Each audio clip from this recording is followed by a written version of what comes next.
നിങ്ങളുടെ favourite shows ഇനി ഒരിക്കലും മിസ്സാവില്ല. ഇപ്പോൾ C5 കാണും നിങ്ങളുടെ ഫേവറേറ്റ് ഷോസ് തികച്ചും സൗജന്യമായി.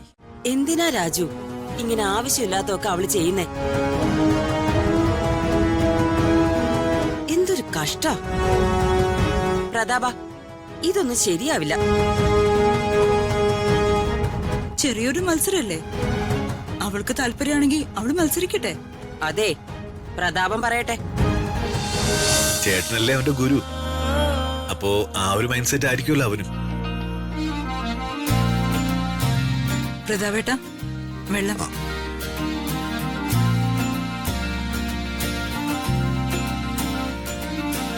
ഇത് നല്ല മെച്ചോണ്ട് ചേരാ. ഇങ്ങനെ പോയാ 1-2 മാസം കൊണ്ട് ഫാക്ടറി ലാഭത്തിലാവും. അല്ല, ഇത്ര പെട്ടെന്ന് ഫാക്ടറി ലാഭത്തിലായോ? ആയില്ല, ആവാൻ പോകുന്നു. അന്ന് ചേച്ചിയുടെ വാക്ക് കേട്ട് ആ ബിസിനസ് ദീപകിന് കൊടുക്കാതിരുന്നത് നന്നായെന്ന് എനിക്കിപ്പോ തോന്നുന്നു. എത്ര പെട്ടെന്നാ ഫാക്ടറിയുടെ അക്കൗണ്ട്സ് ഗ്രാഫ് ഉയർന്നത്. ഫാക്ടറി ഞാനാണ് നടത്തിയിരുന്നെങ്കിലേ പ്രോഫിറ്റ്സ് ഒക്കെ ഇതിന്റെ ഇരട്ടിയായെന്ന്. അതെനിക്കും സംശയമില്ലാത്ത കാര്യമാ. ഫാക്ടറി അടച്ചുപൂട്ടി പോയാ പിന്നെ അതിന് ചിലവുകളൊന്നും വരില്ലല്ലോ. അത് അത്രയും ലാഭം.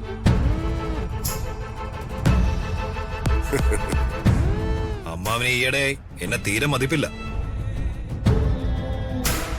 ഒരു കാര്യവും എന്നെ ഏൽപ്പിക്കുന്നില്ല. തരം കിട്ടുമ്പോഴൊക്കെ എന്നെ ഇൻസൾട്ടും ചെയ്യും. എല്ലാം ഞാനങ്ങ് സഹിക്കുമ്പോഴേ അമ്മാവന് ഒരുപാട് എന്റെ തലേ കയറല്ലേ. എന്താണ് നീ പറഞ്ഞത്? ചേട്ടന്റെ മുന്നിൽ നിന്ന് ഇങ്ങനെയൊക്കെ സംസാരിക്കാൻ നിനക്ക് എങ്ങനെ ധൈര്യം വന്നു? താൻ പോടോ അവിടുന്ന്. തന്നോട് ഞാൻ പലതവണ പറഞ്ഞിട്ടുണ്ട്, ഞാൻ പ്രതാപൻ അമ്മാവനോട് സംസാരിക്കുമ്പോ അവന്റെ ഇടയ്ക്കറി അങ്ങോട്ട് ഉണ്ടാക്കരുതെന്ന്. തലയ്ക്ക് വെളിവില്ലാത്ത 2 അമ്മാവന്മാര്. എന്താണ് പറഞ്ഞേ? ഭീടമ്മാവ, ദീപകേ, എടാ മതി, നിർത്ത്. നിങ്ങൾ മിണ്ടിപ്പോരുത്. ഞാൻ മര്യാദയ്ക്ക് അവിടെ സമാധാനമായിട്ട് സന്തോഷമായിട്ട് ജീവിച്ചോണ്ടിരുന്നതാ. അപ്പൊ ഇവിടെ മാങ്ങയുണ്ട്, തേങ്ങയുണ്ട്, പൂർവ്വസ്വത്തിന് നിധി ഉണ്ടെന്നൊക്കെ പറഞ്ഞ് എന്നെ ഇങ്ങോട്ട് വിളിച്ചു വരുന്നത് നിങ്ങളല്ലേ? എന്നിട്ട് എന്താ ഉണ്ടായേ? ന്യൂ ജനറേഷൻ വൈബ് എന്താണെന്ന് അറിയാത്ത ഈ ഫൂൾസിന്റെ ഇടയിൽ കിടന്ന് നനയിക്കുവാ ഞാൻ. മതി, നിർത്തടാ. ഇനി എന്റെ നേരെ നിങ്ങളുടെ ശബ്ദം പൊങ്ങിയ മന്ത്രിയാണ് അമ്മാവനാണെന്നൊന്നും ഞാൻ നോക്കില്ല. നീ എന്നെ എന്ത് ചെയ്യുന്നടാ? പറ നീ.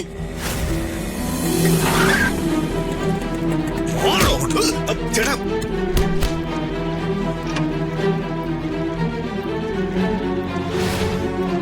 ചേട്ടാ,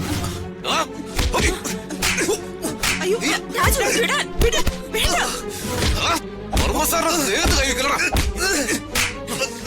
മാറാൻ. രാജു, വിടാൻ. എടാ.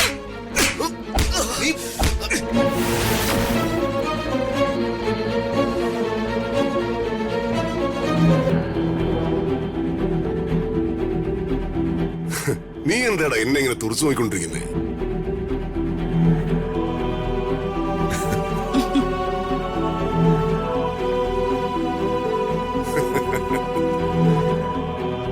എന്റെ ദൈവമേ, ഞാൻ വായിക്ക് വന്നതൊന്നും വിളിച്ചു പറയാതിരുന്നത് നന്നായി.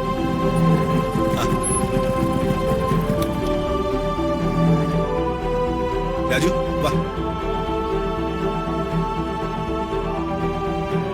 ഞാൻ എന്തെങ്കിലും ദേഷ്യത്തിൽ പറഞ്ഞിരുന്നെങ്കിൽ രാജുവിന്റെ കയ്യിൽ നിന്നും മണ്ടൻ ശേഖരനമ്മന്റെ കയ്യിൽ നിന്നും ഞാൻ ഇടിമേടിച്ച് പിടിച്ചാനെ.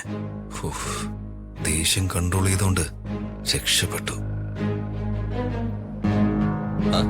ഇതെന്താ എല്ലാരും ചിരിച്ചോണ്ടിരിക്കുന്നത്? എന്തെങ്കിലും തമാശയാണോ? അതെ, അതെന്താണെന്ന് ഞാൻ പിന്നെ പറയാം. രാജു, ഋതുമോളെവിടെ? ആ കാര്യം വർമ്മ സാറിനോടുകൂടി പറയാനാണ് ഞാൻ വന്നത്. ഋതിക മാഡം ഒരു കുക്കിംഗ് കോമ്പറ്റീഷനിൽ പങ്കെടുക്കാൻ പോവാ. കുക്കിംഗ് കോമ്പറ്റീഷനിലോ? അതിന് ഋതികയ്ക്ക് എന്തെങ്കിലും ഉണ്ടാക്കാൻ അറിയൂ? നേരെ ചൊവ്വേ ഒരു ചായ ഇടാൻ അറിയാത്ത പെണ്ണ് പാചക മത്സരത്തിന് പങ്കെടുത്തിട്ട് എന്ത് പ്രയോജനം? തോറ്റു തുന്നം പാടി വെറുതെ പ്രതാപന്റെ ഇമേജ് കളഞ്ഞ് അവനെ നാണം കെടുത്താനാണോ? ഛേ, എന്തിനാ രാജു ഇങ്ങനെ ആവശ്യമില്ലാത്തൊക്കെ അവള് ചെയ്യുന്നേ? എന്തൊരു കഷ്ട. പ്രതാപ, ഇതൊന്നും ശരിയാവില്ല. ചെറിയൊരു മത്സരല്ലേ, അവൾക്ക് താല്പര്യമാണെങ്കിൽ അവള് മത്സരിക്കട്ടെ. അതെ, പ്രതാപം പറയട്ടെ.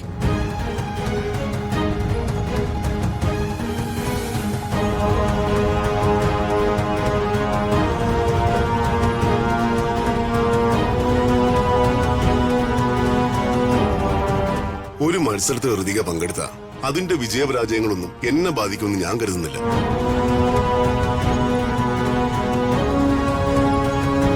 പിന്നെ അവൾ ഈ മത്സരത്തിൽ പരാജയപ്പെടുമെന്ന് മുൻവിധിയെടുക്കാൻ നമുക്ക് എന്ത് അവകാശമാ ഉള്ളത് ചേച്ചി?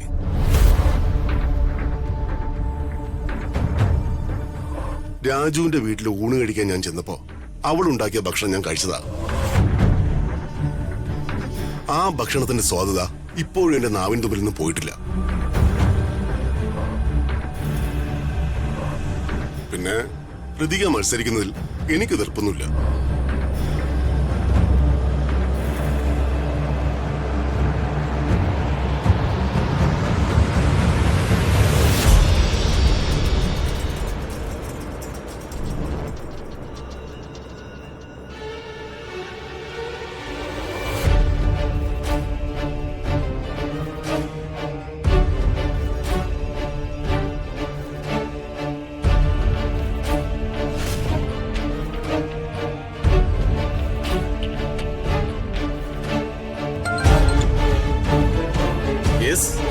സർ, ഒരു പ്രധാനപ്പെട്ട ഇൻഫർമേഷൻ തരാൻ വേണ്ടിയാ ഞാനിപ്പോ വിളിച്ചത്. നിങ്ങളാരാ? വിളിക്കുന്ന ആളിനല്ലല്ലോ ഇവിടെ പ്രസക്തി. ഞാൻ തരുന്ന ഇൻഫർമേഷനാ. എന്ത് ഇൻഫർമേഷനാണ്? നമ്മുടെ വിദ്യാഭ്യാസ മന്ത്രി പ്രതാപ വർമ്മയുടെ ഇലക്ഷൻ പ്രചരണത്തിനായി കോടികളാണ് അദ്ദേഹത്തിന്റെ മണ്ഡലത്തിൽ നിന്ന് ഒഴുക്കിക്കൊണ്ടിരിക്കുന്നത്. അത് നിങ്ങൾക്ക് എങ്ങനെ അറിയാം? സർ, ഞാൻ വർഷങ്ങളായി അദ്ദേഹത്തിന്റെ പാർട്ടിയിലെ ഒരു സജീവ പ്രവർത്തകനാണ്. പക്ഷേ ഒരു ഇലക്ഷന് വേണ്ടി അദ്ദേഹം ആദ്യമായിട്ടാ ഇതുപോലെ കോടികൾ ഒഴുക്കുന്നത്. അല്ല, നിങ്ങൾ ഈ പറയുന്നതിന് വിശ്വാസയോഗ്യമായ എന്തെങ്കിലും തെളിവുകളുണ്ടോ? ഉണ്ട് സാർ, കൃത്യമായ തെളിവുണ്ട്. കൃത്യമായ തെളിവില്ലാതെ സാറിനെ പോലൊരു ഉയർന്ന പോലീസ് ഉദ്യോഗസ്ഥനെ ഞാനിങ്ങനെ വിളിക്കില്ലല്ലോ.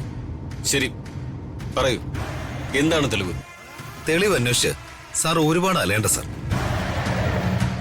വീടിന് മുന്നിൽ പാർക്ക് ചെയ്തിരിക്കുന്ന വെള്ള പെയിന്റുള്ള കാറിനുള്ളില് 25 ലക്ഷം രൂപ ഇരിപ്പുണ്ട്. ഇപ്പൊ വന്ന കൈയോടെ പൊക്ക സാർ. ഈ പണം പാവങ്ങൾക്ക് വിതരണം ചെയ്ത് വോട്ട് പിടിക്കാനുള്ള ശ്രമമാണ്. ഇതിന്റെ പിന്നിലെ മാസ്റ്റർ ബ്രെയിൻ വർമ്മ സാറിന്റെ PA രാജുവാണ് സാർ. ശരി, ഞാൻ ഉടനെ പരിശോധിക്കാം. Thank you sir.